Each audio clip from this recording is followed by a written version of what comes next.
نبی اکرم صلی اللہ علیہ وسلم کو ذاتی طور پر آپ کی مدد کی ضرورت نہیں، اہل ایمان سے مطلوب نہیں کہ آپ مدد کریں اللہ کے رسول کی، چڑھاوے چڑھائیں، کپڑے سل کر لائیں، ان نذرانے اتاریں، ان کو پیسے اور مال اور دولت سے لاد دیں، ان کے لیے عمدہ پکوان بنا کر کھلائیں۔ اس کے لیے اللہ کے رسول نے نہ کبھی مدد مانگی نہ اس کا حکم اللہ تعالیٰ نے دیا۔ یہ سچے رسول کی علامت ہوتی ہے۔ ان الحمد للہ نحمده ونستعینه ونستغفره ونؤمن به ونتوکل علیہ ونعوذ باللہ من شرور انفسنا ومن سیئات اعمالنا من يهده الله فلا مضل له ومن يضلل فلا هادي له ونشهد ان لا اله الا الله وحده لا شريك له ونشهد ان محمدا عبده ورسوله وبعد۔ قال الله تبارك وتعالى في القرآن المجيد والفرقان الحميد أعوذ بالله من الشيطان الرجيم بسم الله الرحمن الرحيم الذين يتبعون الرسول النبي الأمي الذي يجدونه مكتوبا عندهم في التوراة والإنجيل يأمرهم بالمعروف وينهاهم عن المنكر ويحل لهم الطيبات ويحرم عليهم الخبائث وَيَدَعُ عَنْهُمْ إِسْرَهُمْ وَالْأَغْلَالَ الَّتِي كَانَتْ عَلَيْهِمْ فَالَّذِينَ آمَنُوا بِهِ وَعَزَّرُوهُ وَنَصَرُوهُ وَاتَّبَعُوا النُّورَ الَّذِي أُنزِلَ مَعَهُ أُولَئِكَ هُمُ الْمُفْلِحُونَ۔ صدق اللہ العظیم۔ رب اشرح لي صدری ويسر لي أمری واحلل عقدۃ من لسانی یفقہوا قولی، آمین یا رب العالمین۔ محترم بزرگوں، دینی بھائیوں، عزیز نوجوانوں اور بچوں، سورہ اعراف کی آیت جو میں نے آپ کے سامنے پڑھی، یہ اس لحاظ سے اہم ہے کہ اس میں اللہ کے نبی صلی اللہ علیہ وسلم کے کارہائے رسالت کو بھی بیان کیا گیا ہے کہ آپ بھلائیوں کا حکم دیتے ہیں، برائیوں سے روکتے ہیں، پاکیزہ چیزوں کو حلال کرتے ہیں اور گندی اور خبیث چیزوں کو حرام کرتے ہیں، اور جو بوجھ اور جو بیڑیاں اور جو طوق اور سلاسل لوگوں نے اپنے اوپر لاد لیے ہیں رسم و رواج کی شکل میں اور سماجی عرف اور عادت کی شکل میں، ان کو آپ دور کرتے ہیں، ہٹاتے ہیں۔ فالذین آمنوا بہ، تو اب جو لوگ اس رسول پر ایمان لائیں اور اس کی تعظیم کریں اور اس کی مدد کریں اور اس روشنی کی پیروی کریں جو اس کے ساتھ نازل کی گئی ہے، یہی لوگ ہیں حقیقت میں کامیاب ہونے والے۔ تو اللہ کے نبی صلی اللہ علیہ وسلم کا ہر مسلمان پر، ہر انسان پر جو حق ہے وہ اللہ تعالیٰ نے اس آیت میں بیان فرمایا ہے۔ پہلا حق یہ ہے کہ ہر آدمی جو اللہ کے نبی صلی اللہ علیہ وسلم کے بارے میں سنے وہ آپ پر ایمان لائے۔ دوسرا حق یہ ہے کہ وہ آپ کی تعظیم کرے، وَعَزَّرُوهُ، اور تیسرا حق یہ ہے کہ وہ آپ کی مدد کرے۔ اس میں پہلے اور دوسرے پوائنٹ پر بات ہو چکی ہے، آج یہ تیسرے پوائنٹ پر کچھ باتیں آپ کے گوش گزار کرنا چاہوں گا۔ اللہ کے نبی صلی اللہ علیہ وسلم کی مدد کرنا یہ فرض ہے ہر مسلمان پر۔ اللہ تعالیٰ نے جہاں یہ بتایا کہ ہم نے انسانوں کو آزادی دی ہے اچھائیاں کرنے کی بھی، برائیاں کرنے کی بھی، شر اور باطل کی قوتوں کو چھوٹ دی ہے کہ وہ منچاہی کارستانیاں کریں، وہاں یہ بھی بیان کیا کہ یہ چھوٹ دینے کا مقصد، دنیا کو دارالامتحان بنانے کا مقصد ایک یہ بھی ہے کہ اللہ دیکھنا چاہتا ہے کون اس کے اور اس کے نبی کی مدد کے لیے آگے بڑھتا ہے۔ وَلَقَدْ أَرْسَلْنَا رُسُلَنَا بِالْبَيِّنَاتِ، اور ہم نے روشن نشانیوں کے ساتھ اپنے رسولوں کو بھیجا تھا۔ وَأَنزَلْنَا مَعَهُمُ الْكِتَابَ وَالْمِيزَانَ، ان کے ساتھ کتاب اور میزان کو اتارا تھا۔ لِيَقُومَ النَّاسُ بِالْقِسْطِ، تاکہ لوگ انصاف پر آمادہ ہو جائیں، تیار ہو جائیں، کھڑے ہو جائیں۔ وَأَنزَلْنَا الْحَدِيدَ، اور ہم نے لوہے کو اتارا۔ فِيهِ بَأْسٌ شَدِيدٌ، اس کے اندر بڑی قوت ہے۔ وَمَنَافِعُ لِلنَّاسِ، لوگوں کے لیے بڑے فائدے ہیں۔ کیوں یہ سب کیا؟ وَلِيَعْلَمَ اللَّهُ مَن يَنصُرُهُ وَرُسُلَهُ بِالْغَيْبِ، تاکہ اللہ جانے، دیکھے کون ہے جو اس کے اور اس کے رسولوں کی مدد کے لیے کھڑا ہوتا ہے غیب میں رہتے ہوئے؟ اس نے اللہ کو نہیں دیکھا، اس نے جنت کو نہیں دیکھا، اس نے جہنم کو نہیں دیکھا، بس اللہ اس کے رسول نے بیان کیا تو ان کی بات پر ایمان لاتے ہوئے، غیب پر ایمان لاتے ہوئے وہ مدد کے لیے کھڑا ہو جاتا ہے۔ ان اللہ قوی عزیز، بے شک اللہ طاقتور ہے، عزیز ہے۔ ایمان والوں کو حکم دیا گیا ہے، دیکھو اللہ کو ویسے تمہاری مدد کی ضرورت نہیں ہے، لیکن اللہ جانچنا چاہتا ہے تم میں سے کتنے لوگ ہیں جو قربانی دینے پر آمادہ ہیں، کتنے لوگ ہیں جو تیار ہیں اللہ کے لیے نثار ہو جانے پر۔ یا ایھا الذین آمنوا ان تنصروا اللہ ینصرکم ویثبت اقدامکم، اے ایمان والو اگر تم اللہ کی مدد کے لیے کھڑے ہوگے تو پیچھے پیچھے اللہ کی مدد آئے گی اور تمہارے قدموں کو جما دیا جائے گا، ورنہ بزدلوں کے لیے، دون ہمتوں کے لیے، کمزوروں کے لیے، ناتوانوں کے لیے اور نپنسکوں کے لیے یہ اللہ کی مدد نہیں آتی۔ پہلے انیشیٹو تم لو، آگے تم بڑھو، تم اپنے پاس جو کچھ ہے وہ قربان کرنے کے لیے آمادہ ہو جاؤ تو دیکھو پیچھے اللہ کی مدد آتی ہے۔ اللہ تعالیٰ نے اہل ایمان کو کہا گیا دیکھو اللہ کے مددگار اور انصار بنو، یا ایھا الذین آمنوا کونوا انصار اللہ، اے ایمان والو اللہ کے انصار بنو، کما قال عیسی ابن مریم للحواریین، جیسا کہ حضرت عیسیٰ ابن مریم نے حواریین سے کہا تھا من انصاری اللہ، کون ہے جو اللہ کے مشن کی تکمیل میں میری مدد کو آگے بڑھے گا؟ قال الحواریون نحن انصار اللہ، تو حواریوں نے کہا تھا ہم ہیں اللہ کے انصار، ہمیں اللہ کے مددگار، ہمیں اس کے دین کو قائم کرنے کے لیے آگے بڑھنے والے۔ فآمنت طائفۃ من بنی اسرائیل وکفرت طائفہ، تو بنی اسرائیل کی ایک جماعت ایمان لائی، ایک جماعت نے کفر کی روش اختیار کی۔ فأیدنا الذین آمنوا علی عدوہم فاصبحوا ظاہرین، تو پھر ہم نے ایمان لانے والوں کی مدد کی اور وہ غالب ہوئے۔ تو اللہ کو مدد کی محتاج نہیں، اللہ مدد کی احتیاج نہیں ہے، اللہ کو ضرورت نہیں ہے تمہاری مدد کی۔ اگر تم مدد کرو گے اپنے بھلے کے لیے کرو گے۔ الا تنصروہ فقد نصرہ اللہ، اگر تم رسول کی مدد نہیں کرتے کوئی بات نہیں، فقد نصرہ اللہ، اللہ اپنے بندے کی مدد کے لیے کافی ہے اور اس نے مدد کی ہے۔ الیس اللہ بکاف عبدہ، اللہ اپنے بندے کے لیے بالکل کافی ہے۔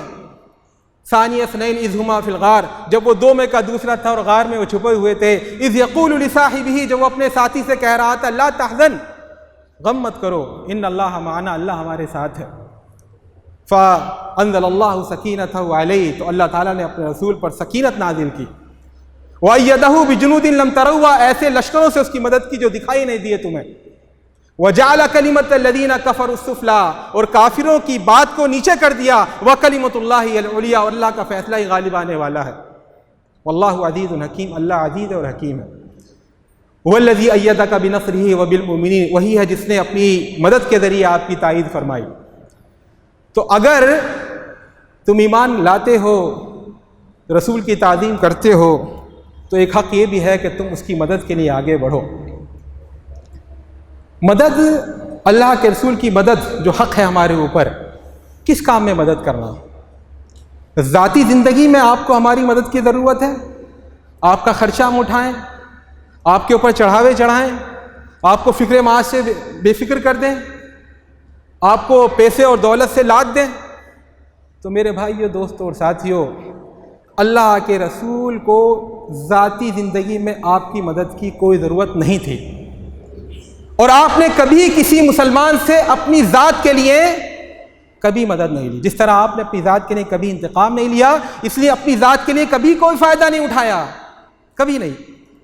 حضرت سعد ابن عبادہ رضی اللہ تعالیٰ عنہ کی غیرت، خودداری، نخوت، عزت نفس صحابہ کرام میں بڑی مشہور تھی کہ بڑے خوددار ہیں، بڑے غیرت مند ہیں۔ اللہ کے رسول نے فرمایا اتعجبون من غیرت سعد، تمہیں سعد کی غیرت پر تعجب ہوتا ہے؟ واللہ انا لاغیر منہ، اللہ کی قسم میں اس سے زیادہ غیرت مند ہوں، اور یہ بلف نہیں ہے، یہ شیخی نہیں ہے، یہ حقیقت واقعہ ہے۔ واللہ اغیر منی، اللہ مجھ سے زیادہ غیرت مند ہے۔ ہجرت کے موقع پر اللہ کے نبی صلی اللہ علیہ وسلم نے صحابہ کرام کو اجازت دے دی، جاؤ مدینہ چلے جاؤ، خود اللہ رب العزت کی اجازت کے انتظار میں رکے رہے۔ حضرت ابوبکر صدیق بار بار پوچھتے تھے کب اللہ کے رسول کب اجازت دی جائے گی کہ ابھی انتظار کرو۔ ایک دن دوپہر کے وقت میں اللہ کے رسول حضرت ابوبکر کے گھر تشریف لائے اور کہا ابوبکر اجازت مل گئی ہے۔ حضرت ابوبکر نے خوش ہو کر کہا کیا ساتھ جانے کا ہمیں موقع ملے گا؟ کہ ہاں، خوش ہو کر رو پڑے۔ پھر یہ بات بتائی جو میں آپ کو بتانے جا رہا ہوں۔ انہوں نے کہا اے اللہ کے رسول، میں نے پیشگی طور پر آبھاس رکھتے ہوئے، سنگیان لیتے ہوئے کہ آپ ہجرت کریں گے، 2 اونٹنیوں کو کھلا پلا کر کے موٹا تازہ کر کے تیار کر رکھا ہے تاکہ ہم آسانی سے ہجرت کر جائیں۔ تو اللہ کے نبی صلی اللہ علیہ وسلم نے فرمایا ہم تمہاری اونٹنی تو لیں گے لیکن اس کی قیمت دیں گے۔ حضرت ابوبکر نے رو پڑے کہ اللہ کے رسول میرا سب کچھ آپ کا ہے، میری جان، میرا مال، میرے بچے، میری آل اولاد، آپ نے ایک اشارہ کیا، بچی کی شادی کر دی اپنی، لیکن اللہ کے رسول ذاتی کوئی فائدہ نہیں اٹھانا، ذاتی فائدہ اس کی قیمت، اونٹنی کی قیمت دی، تب آپ نے ہجرت کی، مدینے میں آ کر آپ نے اس کی قیمت ادا کری۔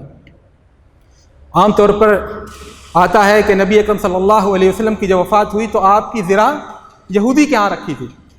لوگ کہتے ہیں ایسا کیسے ممکن ہے؟ حضرت عثمان مالدار تھے، حضرت عثمان بن عوف مالدار تھے، حضرت عمر بھائی بے حیثیت تھے، ایک اشارہ کرتے اللہ کے رسول تو پیسے کے انبار آ جاتے۔ ارے نادانو، تمہاری طرح بغیرت نہیں تھے، وہ تمہاری طرح بھک منگے نہیں تھے۔ جو اپنے جھوٹے اور سچے نبی کی ایک علامت یہ ہوتی ہے، جھوٹے نبی کی ساری دنیا کے تعیشات ہوتے ہیں اپنے معتقدوں، اپنے متبعوں کے چڑھاووں کی وجہ سے، وہ ان سے لے کر کے مالدار بنتا ہے، لیکن جو سچا نبی ہوتا ہے کبھی کوئی ذاتی مدد نہیں لیتا۔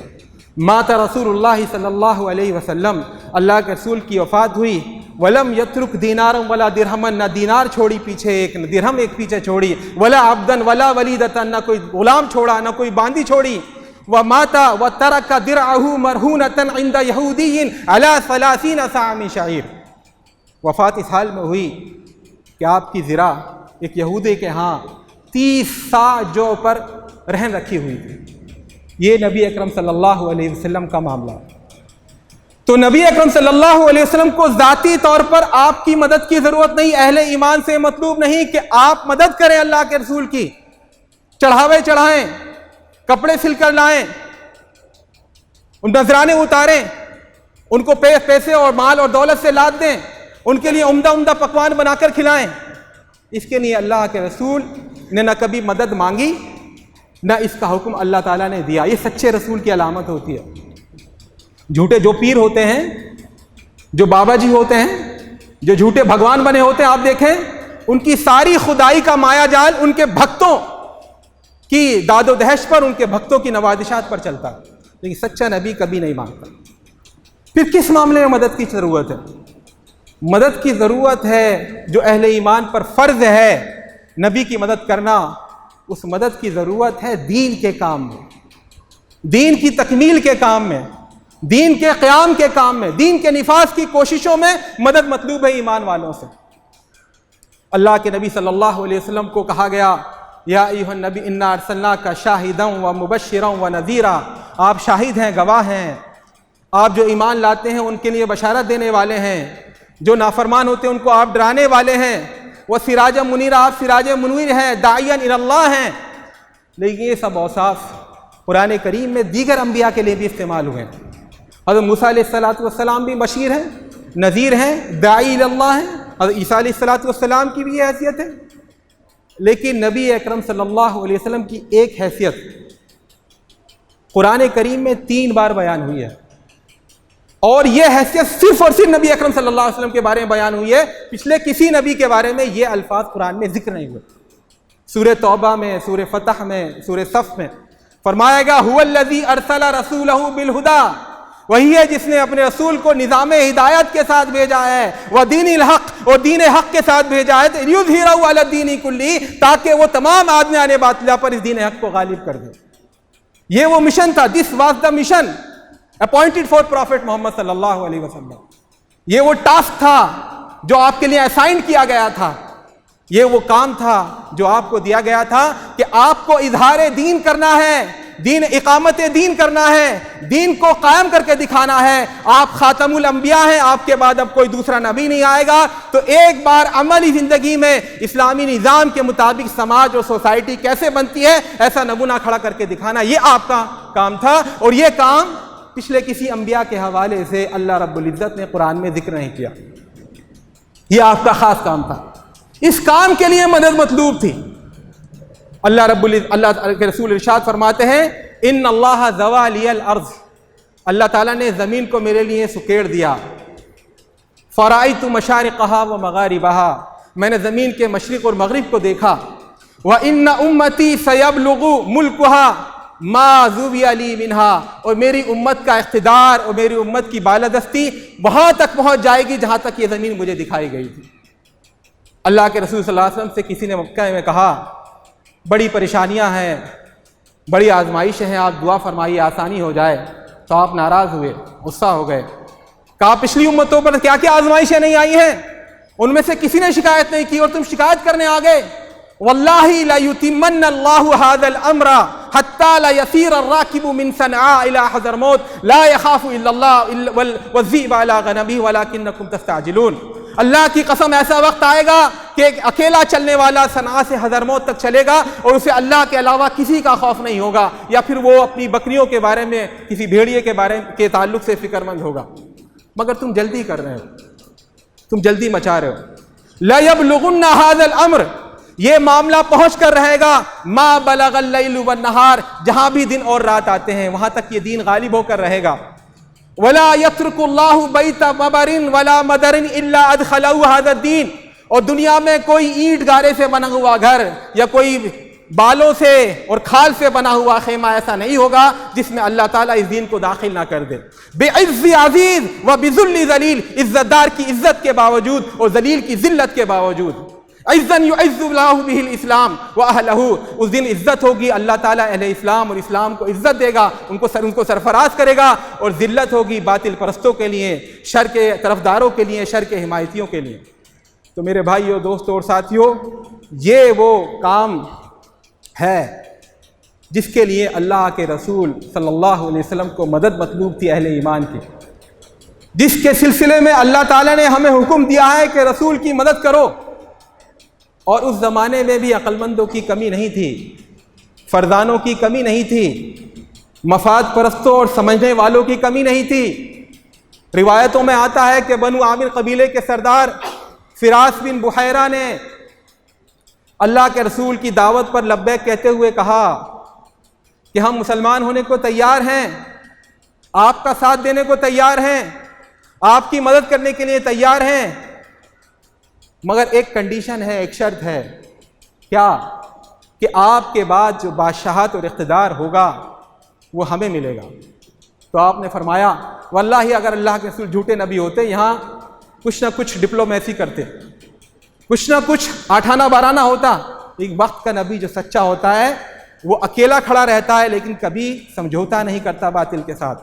کہا الملک للہ یضع حیث یشاء، اقتدار اللہ کے ہاتھ میں ہے، جس کو چاہے دے گا، کوئی گارنٹی نہیں ہے۔ تو اس نے کہا تنک کر کہا، یعنی خون ہم بہائیں، محنت ہم کریں، دنیا سے دشمنی ہم مول لیں، اور جب گلچھرے اڑانے کا وقت آئے، مزے لینے کا وقت آئے، سرکاری جابیں ہوں، سرکاری آسامیاں ہوں، بالادستی ہو، اقتدار ہو، تو آپ کہہ رہے ہیں بادشاہ کوئی اور بنے گا، وقت ہمیں ضرورت نہیں ہے۔ تو اس زمانے میں بھی عقل مندوں کی کمی نہیں تھی جو مستقبل کا منصوبہ دیکھ کر ایک نئی انٹرپرائز، ایک نئے ایڈونچر میں انویسٹ کرنے کے لیے تیار ہیں، لیکن ان کو فائدہ چاہیے۔ لیکن اللہ تعالیٰ نے اپنے رسول کو ایسے لوگوں سے بچا لیا۔ اللہ تعالیٰ نے اپنے رسول کے لیے جو اصحاب تیار کیے، جو مسلمان بھیجے، جنہوں نے آپ پر ایمان لایا، انہوں نے سچی بات یہ ہے اللہ کے رسول کی نصرت کا، مدد کا، حمایت کا، اعانت کا اور آپ کی پشتیبانی کا حق ادا کر دیا۔ اب یہ بہت طویل موضوع ہے، بہت طویل موضوع ہے۔ صحابہ کرام نے جس طرح مدد کی، گھنٹوں سناتا چلا جائے، گھنٹوں کوئی سنتا چلا جائے، بہت لمبا موضوع ہے۔ حضرت مصعب بن عمیر رضی اللہ تعالیٰ عنہ ایسے گبرو جوان، خوبصورت، حسین و جمیل، ریشم کے کپڑے پہننے والے، بڑے دولت مند گھر کے اکلوتے چشمے چراغ، جس گلی سے گزر جاتے تھے وہاں آدھے پون گھنٹے تک خوشبو پھیلی رہتی تھی، اتنا مؤثر، اتنا مہنگا عطر لگایا کرتے تھے۔ باقاعدہ روایتوں میں آتا ایک بار جو کپڑا پہن لیتے دوبارہ نہیں پہنتے تھے، اتنی دولت کا عالم تھا۔ اللہ کے رسول کے دست پر ایمان لائے، زندگی بدل گئی۔ ماں کے پاس آئے، نگاہ نشی کر کے والدہ نے پوچھا کیا بات ہے مصعب؟ کہا میں نے توحید کا راستہ اختیار کر لیا۔ والدہ ناراض ہو گئی، گھر والے ناراض ہو گئے، دانا پینا سب بند کر دیا، تڑی پار کر دیا، جیلا وطن کر دیا، بائیکاٹ کر دیا، خاندان سے نکال دیا، لیکن اللہ کا بندہ قربانی دیتا چلا گیا، اللہ کے رسول صلی اللہ علیہ وسلم کے قدموں سے چمٹا رہا۔ قربانی، رنگ کالا پڑ گیا، لباس موٹا جھوٹا ہو گیا، موٹا لباس۔ پھر چشمے فلک نے وہ نظارہ دیکھا کہ غزوہ احد میں جب شہید ہونے والوں کی جانچ پڑتال ہو رہی تھی، کون کون شہید ہوئے ہیں، اس میں حضرت مصعب بن عمیر رضی اللہ تعالیٰ عنہ ان کا جسد خاکی پڑا تھا، جسم پر صرف ایک چادر تھی پہننے کے لیے، کوئی کفن کا سامان نہیں تھا۔ چادر ان کے اوپر اڑائی گئی تو چادر چھوٹی تھی، چہرہ ڈھانپتے تھے تو پیر کھل جاتے تھے، پیر ڈھانپتے تھے تو چہرہ کھل جاتا تھا۔ اللہ کے رسول نے کہا چہرے پر چادر ڈال دو اور پیروں پر گھاس ڈال دو۔ حضرت ابو ہریرہ رضی اللہ تعالیٰ عنہ بعد میں رویا کرتے تھے، کہتے تھے اللہ تعالیٰ اب ہمیں دولت دے رہا ہے، مجھے ڈر ہے کہ ہمارا اجر شاید دنیا میں مل جائے، اور کہتے تھے من المؤمنین رجال صدقوا ما عهد اللہ علیہ، اہل ایمان میں ایسے لوگ تھے جنہوں نے اپنے اللہ کے ساتھ جو وعدہ کیا تھا وہ پورا سچ کر دکھایا۔ ومنهم من قضى نحبه، ان میں سے کچھ لوگ اپنا کام کر کے جا چکے، ومنهم من ينتظر، اور کچھ ہیں جو منتظر ہیں، ابھی زندہ ہیں، وما بدلوا تبدیلا، لیکن وہ بدلے نہیں ہیں۔ اور کہتے تھے جو لوگ اپنا وعدہ پورا کرتے ہوئے جا چکے ان میں حضرت مصعب بن عمیر رضی اللہ تعالیٰ عنہ تھے۔ یہ آپ نے حضرت ابوبکر رضی اللہ تعالیٰ عنہ سے کہا گیا مدد کی ضرورت ہے، پورا سامان کا ڈھیر اٹھا لائے۔ اللہ کے رسول نے پوچھا گھر میں کیا چھوڑ کر آئے ہو؟ کیا کہتے ہیں؟ اللہ و رسولہ، بس اللہ اس کے رسول کا نام ہے۔ برتن بھانڈے، یہ بستر، نوکر چاکر، یہ دولت وہ سب لے آئے۔ ہے کوئی ایسی مثال نصرت کی، مدد کرنے کی، رسول پر نثار ہو جانے کی؟ غزوہ احد کے موقع پر اللہ کے رسول بار بار کہہ رہے تھے صحابہ کرام سے کہ مشورہ دو مشورہ دو۔ دراصل دو فوجیں تھیں، ایک تو قافلہ تھا جو شام سے آ رہا تھا، اور دوسری وہ فوج تھی جو مکہ سے آ رہی تھی، اور اللہ نے وعدہ کیا تھا دونوں میں سے ایک پر اللہ تعالیٰ غلبہ دے گا۔ اذ یعدکم اللہ احدی الطائفتین انہا تکون لکم، ایک پر تمہیں غلبہ دے گا۔ جو ہم جیسے کمزور تھے انہوں نے کہا کہ اللہ کے رسول بہتر ہے کہ قافلے پر حملہ کریں، صرف 50-60 لوگ ہیں، ان کو ہم مغلوب کر لیں گے، سامان بھی ہمارے پاس آ جائے گا۔ ابھی ہمارے پاس اسلحہ بھی نہیں ہے، تلواریں بھی نہیں تھی، لاٹھی بھی نہیں تھی پوری طرح سے، اونٹوں کی تعداد بھی کچھ درجن، گھوڑے صرف 2۔ تو کہا بہتر ہے، لیکن اللہ تعالیٰ چاہتا تھا کہ حق کو حق کر دکھائے، حق کو غالب کر دے۔ تو مارکا ہوا۔ اللہ کے رسول صلی اللہ علیہ وسلم بار بار مشورہ پوچھے تھے کیا کریں کیا کریں۔ مہاجرین بولے کہ اللہ کے رسول جو آپ چاہیں کہیں، جو آپ کہیں ہم کریں۔ مختلف لوگ بول رہے تھے، ابوبکر بولے، حضرت عمر بولے، آپ بار بار کہہ رہے۔ حضرت سعد بن عبادہ سمجھ گئے کہ شاید مخاطب ہم سے ہیں، روئے سخن ہماری طرف ہے، کیونکہ انصار صحابہ کرام سے جو معاہدہ ہوا تھا اللہ کے رسول کا وہ یہ تھا کہ اگر مدینے پر میں آ کر کوئی اللہ کے رسول کو غضن پہنچائے گا، نقصان پہنچائے گا، تکلیف دے گا تو ہم لڑیں گے۔ ان سے معاہدہ نہیں ہوا تھا کہ مدینے سے باہر نکل کر رسول کی مدد کریں گے۔ تو حضرت مقداد ابن وسد نے کھڑے ہوئے اور کہا رضی اللہ تعالیٰ عنہ کأنک تعنین یا رسول اللہ، شاید آپ کے مخاطب ہم ہیں اللہ کے رسول۔ کہا نعم۔ کہا لسنا کاصحاب موسیٰ لا نقول لك كما قال اصحاب موسیٰ لموسیٰ، ہم آپ سے وہ بات نہیں کہیں گے جو موسیٰ کے ساتھیوں نے موسیٰ علیہ السلام سے کہی تھی۔ انہوں نے کہا تھا اذهب انت وربك فقاتلا انا هنا قاعدون، آپ جائیے، آپ کا رب جائے اور لڑیے بھیڑیے، جب جیت جائے ہمیں بتا دیے گا، ہم مکھن ملائی کھانے کے لیے آ جائیں گے۔ ہم اصحاب موسیٰ نہیں ہیں، ہم اصحاب محمد ہیں۔ لیکن نقول، لیکن ہم کہتے ہیں امضی انت وربك فقاتلا انا معكما مقاتلون، آپ آگے بڑھیے، ہم آپ کے ساتھ لڑنے والے ہیں۔ ولئن خذت بنا هذا البحر لخذناه معك، اے اللہ کے رسول اگر آپ اس سمندر میں چھلانگ لگا دیں گے ہم آپ کے پیچھے چھلانگ لگا دیں گے، ہم پیچھے نہیں ہٹیں گے، اور آپ آگے بڑھیے۔ انشاءاللہ اللہ تعالیٰ آپ کو کل ہماری طرف سے وہ چیز دکھائے گا جو آپ کی آنکھوں کی ٹھنڈک بنے گی۔ سب کچھ قربان کرنا، ایسے میں بتا رہا نا، یہ بہت طویل موضوع ہے۔ حق ادا کر دیا صحابہ کرام نے اللہ کے رسول کی نصرت کا۔ حجۃ الوداع کے موقع پر اللہ کے رسول نے جب آخری ملاقات تھی بڑی تعداد میں صحابہ کرام سے، ان سے خطاب کر کے پہلے اسلام کی بنیادی تعلیمات کا ذکر کیا، ایسے ایسے کرنا، ایسے کرنا، غلاموں اور کنیزوں کے ساتھ ایسے رکھنا، عورتوں کے ساتھ نرمی سے پیش آنا، وغیرہ وغیرہ۔ اس کے بعد آپ نے فرمایا الا هل بلغت، کیا میں نے پیغام پہنچا دیا؟ صحابہ کرام کبھی جواب دیتے نہیں تھے، چالو نہیں تھے، بہت چالاک نہیں تھے، بہت چرب زبان نہیں تھے، ادب تھا، لحاظ تھا، ہمیشہ کہہ دیتے اللہ و رسول عالم۔ اسی تقریر میں پہلے پوچھا تب بھی کہا اللہ و رسول عالم، لیکن یہاں پر نہ صرف یہ کہ جواب دیا بلکہ سوال سے زیادہ بڑا جواب دیا۔ پوچھا تھا کیا میں نے پیغام پہنچا دیا؟ تو صحابہ کرام نے کہا لقد بلغت الرسالہ، آپ نے پیغام پہنچا دیا، وادیت الامانہ، امانت ادا کر دی، ونصحت الامہ، امت کی خیرخواہی کا حق ادا کر دیا، وکشفت الغمہ، کوئی ابہام اور کوئی جھول باقی نہیں چھوڑا۔ کیوں؟ اللہ کے رسول صلی اللہ علیہ وسلم جان رہے تھے میں ایک ذمہ داری دے رہا ہوں صحابہ کرام کو، میرا جو کام ہے اذا جاء نصر اللہ والفتح ورأیت الناس يدخلون فی دین اللہ افواجا، جب جزیرۃ العرب میں اسلام پھیل جائے، لوگ جوق در جوق اسلام میں داخل ہونے لگے، تو نبی اکرم صلی اللہ علیہ وسلم کا کام پورا ہو گیا۔ اب پوری دنیا میں اسلام کے غلبے کا کام، اسلام کی دعوت کو پہنچانے کا کام یہ امت مسلمہ کو کرنا ہے، اصحاب رسول اللہ کو کرنا ہے، یا ان لوگوں کو کرنا ہے جو اصحاب رسول اللہ صلی اللہ علیہ وسلم سے اپنی نسبت جوڑتے ہیں۔ تو اللہ کے رسول نے جب یہ دیکھا کہ صحابہ کرام تیار ہیں تو آسمان کی طرف انگلی اٹھا کر کہا اللہم فاشہد، اے اللہ تو گواہ رہنا، 3 بار کہا، اور پھر فرمایا الا فلیبلغ الشاہد الغائب، جو یہاں موجود ہیں وہ غیر موجودوں کو بتا دیں، جو غیر حاضر ہیں ان لوگوں کو بتا دیا جائے۔ تو یہ ذمہ داری جو نبی اکرم صلی اللہ علیہ وسلم کے کاندھوں پر ڈالی گئی تھی، یہ ذمہ داری اس امت کے کاندھوں پر آ گئی، اور اسی میں نصرت مطلوب ہے۔ اسی لیے آپ دیکھتے ہیں میرے آپ کے لیے، مسلمانوں کے لیے قرآن کریم میں وہ الفاظ استعمال ہوئے ہیں جو نبیوں کے لیے استعمال ہوتے ہیں۔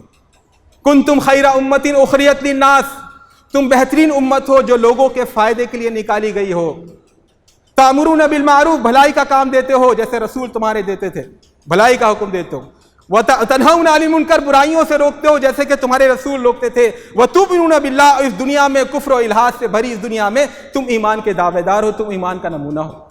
وَكَذَلِكَ جَعَلْنَاكُمْ أُمَّةً وَسَطًا لِتَكُونُوا شُهَدَاءَ عَلَى النَّاسِ وَيَكُونَ الرَّسُولُ عَلَيْكُمْ شَهِيدًا، اسی طرح ہم نے تم کو امت وسط بنایا ہے، نگراں امت بنایا ہے، تاکہ تم لوگوں کے سامنے شہادت حق کا فریضہ انجام دو اور رسول تمہارے اوپر گواہ ہو۔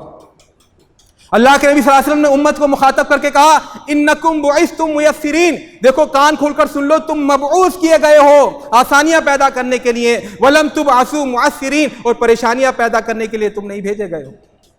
دربار رستم میں جب رستم نے کہا مسلمانوں سے تم کیوں آئے ہو، تو ہر مسلمان کا جواب کیا تھا، مسلمانوں کے نمائندے اور سفیر کا جواب کیا تھا، اللہ ابتعثنا، اللہ نے ہمیں بھیجا ہے، ہم خدائی فوجدار ہیں، اللہ نے ہماری یہ ڈیوٹی لگائی ہے لنخرج من شاء من عبادت العباد الى عبادت اللہ وحدہ، تاکہ ہم اللہ کے بندوں کی غلامی سے نکال کر اللہ کی بندگی میں لائیں، ومن جور الادیان الى عدل الاسلام، ادیان باطل جو ظلم و ستم ڈھا رکھا ہے انسانوں پر، اس سے نکال کر اسلام کے عدل اور رحمت کی طرف لائیں، ومن ضیق الدنیا الى سعتها، اور دنیا کی تنگی سے نکال کر دنیا کی وسعت کی طرف لائیں۔ تو اللہ کے نبی صلی اللہ علیہ وسلم کی جو مدد مطلوب ہے وہ ہے دین کے کام میں۔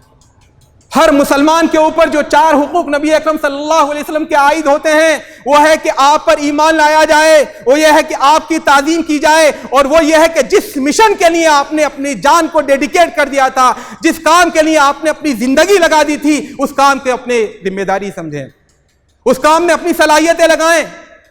اب یہ کتنے افسوس کی بات ہے اور کتنے رونے کی بات ہے کہ جس ملت کے نبی کا یہ عالم تھا اور جس ملت کے نبی نے اپنی یہ ذمہ داری شفٹ کی تھی عام مسلمانوں کے کندھوں پر، اس ملت کو اپنا یہ فرض منصبی ہی یاد نہیں ہے، اس کو بتانا پڑتا ہے، اور جو سنتے ہیں وہ بھی اجنبی کانوں سے کہ عجیب باتیں کہنا، ایسی باتیں تو کوئی کہتا نہیں ہے، ان کو یاد دلانا پڑتا ہے تمہارا یہ کام ہے، ان کو بتانا پڑتا ہے تمہاری یہ ذمہ داری ہے، تم عام انسانوں کی طرح دنیا میں نہیں پیدا کیے گئے، تم عام انسانوں کی طرح نہیں بھیجے گئے۔ اگر تمہاری زندگی کے مقاصد بھی وہی ہیں جو غیر قوموں کے مقاصد ہیں، جو امت مسلمہ کے علاوہ کفار و مشرکین کے مقاصد ہیں، دنیا میں اچھا کھا لیں، اچھا پہن لیں، اچھی جگہ شادی ہو جائے، اچھی طرح زندگی گزر جائے، اچھی بلڈنگیں بنا لیں، اچھی شہرت ہو جائے، تو اس کام کے لیے تم سے اچھا پہلے کر رہے تھے، محمد صلی اللہ علیہ وسلم کو آنے کی ضرورت نہیں تھی۔ آج تم جس میدان میں اپنی کوششیں، اپنی توانائیاں صرف کر رہے ہو، یقین جاننا غیر مسلم حضرات اس سے زیادہ اس میں کامیاب ہیں۔ تمہاری کامیابی اس میں ہے کہ تم رسول کی نصرت پر آمادہ ہو جاؤ۔ تو میرے بھائی اور دوستوں اور ساتھیوں، آج ضرورت ہے ہم نبی اکرم صلی اللہ علیہ وسلم کے حوالے سے اپنی ذمہ داری کو پہچانیں، نبی اکرم صلی اللہ علیہ وسلم کی نصرت کے لیے کھڑے ہوں، دین کے مددگار اور انصار بنیں، دین کے حمایتی بنیں، اور اپنی ذات سے، اپنے عمل سے، اپنے کردار سے ہم نبی اکرم صلی اللہ علیہ وسلم کے امتی ہونے کا ثبوت دیں۔